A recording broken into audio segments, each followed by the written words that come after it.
Sirens blare. Smoke rises. People scatter. Yet somehow it seems unreal. This is how hazardous materials emergencies appear to many of us when we see them on television. But no matter how they look on the small screen, it's nothing compared to what a hazmat incident is like when it happens at your facility. When you face a chemical emergency in real life, you and your company are dealing with an event that could quickly grow out of control, threatening the entire area, including surrounding communities. No one ever knows when a crisis will occur, but that doesn't mean that your company is helpless. You can prepare for emergencies by having a written plan of action, an emergency response plan. In fact, the Occupational Safety and Health Administration, OSHA, feels that this is so important that they require all employers who deal with hazardous materials to have one of these plans.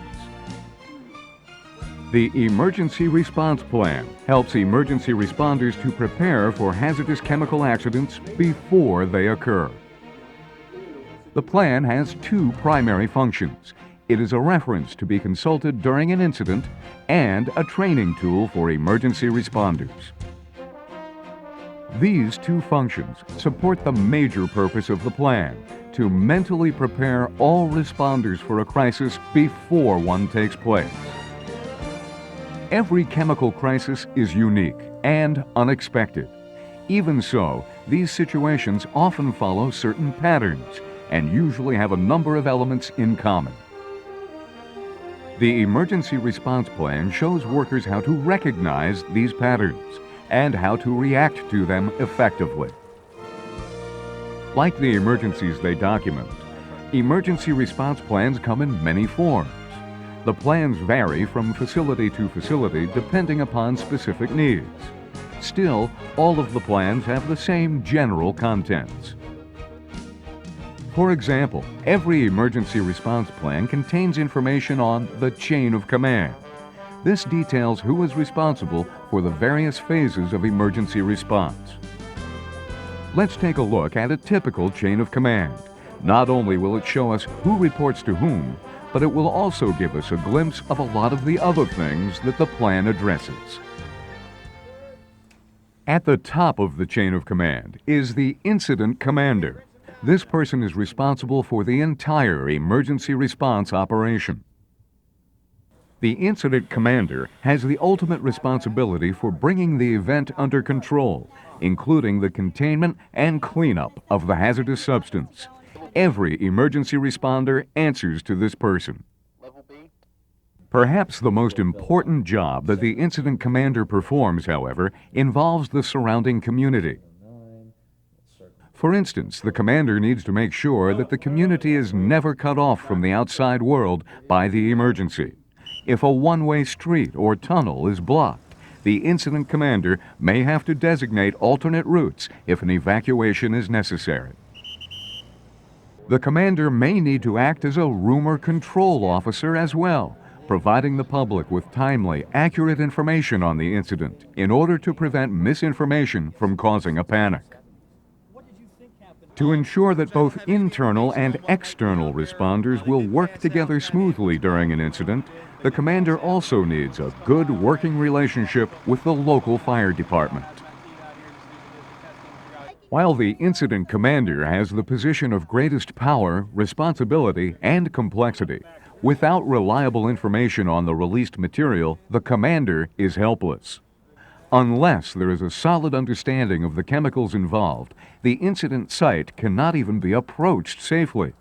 Under these conditions, no cleanup operations would be possible. This is where a hazardous materials specialist comes in. The emergency response plan assigns this person the job of determining what kinds of chemicals are on site and how they may be involved in the emergency situation. This hazmat specialist ranks directly below the incident commander in authority. He or she is responsible for finding out what the released substance is and what precautions should be taken when working around it. Hazardous materials specialists are chemical experts who must convey what they know to their incident commanders in a clear, concise way, so that the incident commanders can make the right decisions. Hazardous materials technicians are next in the chain of command. They are in charge of neutralizing or removing the released material. Hazmat technicians must wear the PPE that is required by the emergency response plan, as well as use methods that are specified by the hazmat specialists to contain and then clean up the substance. The plan also lists the procedures that should be used to make sure that unauthorized people don't enter any contaminated areas. This is the job of workers on the first responder operations level. These people are in charge of sealing off contaminated areas, as well as making sure that any spills are contained by means of pillows or dikes. Last in the chain of command are employees on the first responder awareness level. These people are responsible for notifying management that an incident has taken place. While they are not trained to participate in actually containing or cleaning up a spill, they are often the first people on the scene, and it's important that the plan tells them who to report an incident to. Although each link in the chain of command performs functions which require very specific training, everyone in the chain must be able to communicate with each other. This is essential if the chain is to function effectively, because the people at all levels play an important part in the emergency response process. For instance, some communications procedures, such as the so-called buddy system, are directly linked to safety considerations. Whenever responders need to enter a contaminated area, OSHA requires that at least 2 workers enter the incident site at the same time. This way, if one of the workers is overcome, the other can report back to their base via radio for help. The unaffected worker may only try to help the other person if they can do so in absolute safety.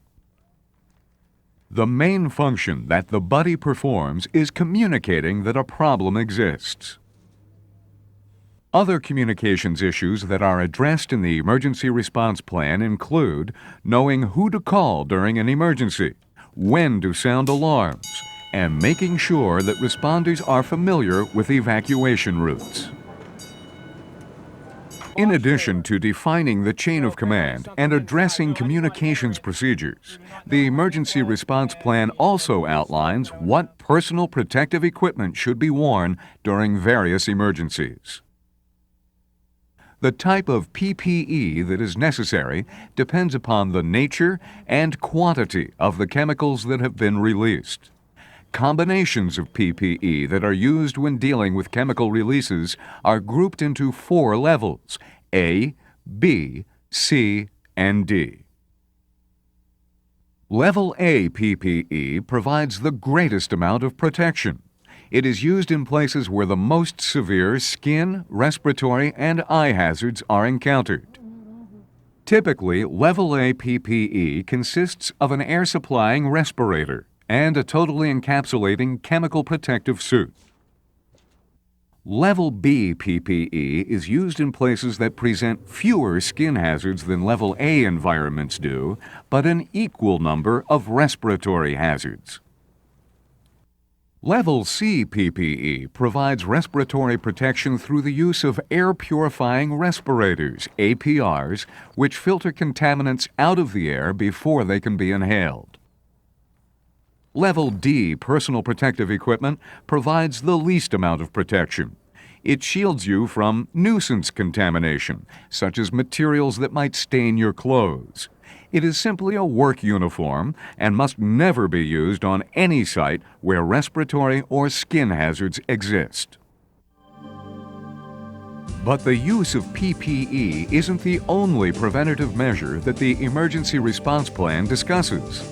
The plan also covers procedures, the actions that you must take during an emergency in order to stay safe while you bring the situation under control. These are called safe work practices. Safe work practices typically include sealing off the emergency area in order to contain the spill, monitoring the release site for airborne impurities, and decontaminating any equipment or personnel that are leaving the contaminated area. The best way to learn about these and other safe work practices is through comprehensive training. OSHA requires each emergency responder to receive the training specific to his or her chain of command level. Additionally, every responder must go through refresher training at least once a year. Training must include practice sessions and drills. This lets everyone try out the procedures set out in the emergency response plan.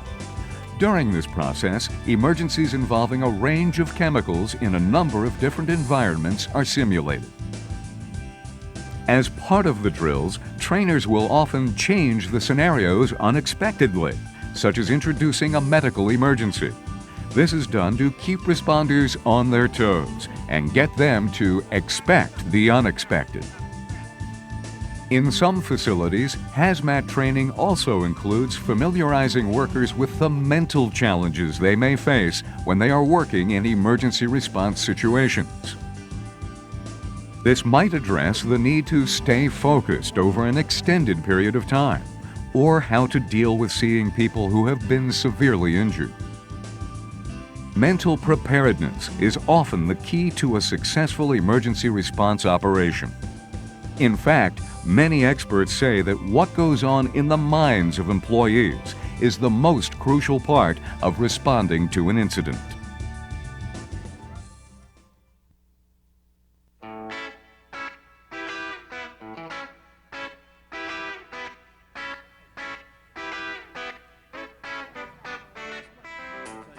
That's really what an emergency response plan is all about.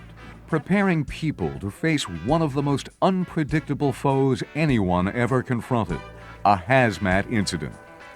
Now, let's review what you should do to get ready for the role you will play. Familiarize yourself with your facility's emergency response plan before an incident occurs. Know where you fit in the chain of command, what your duties will be during an incident, and whom you should report to. Take part in your company's practice sessions and drills. Always follow the procedures detailed in your facility's emergency response plan. Using safe work practices. Wearing the proper PPE. And being prepared, both physically and mentally, for the job you have to do. An emergency involving hazardous chemicals can be one of the most dangerous situations that you will ever encounter. But following your company's safety rules and knowing your emergency response plan inside and out will help you make it through these incidents safely.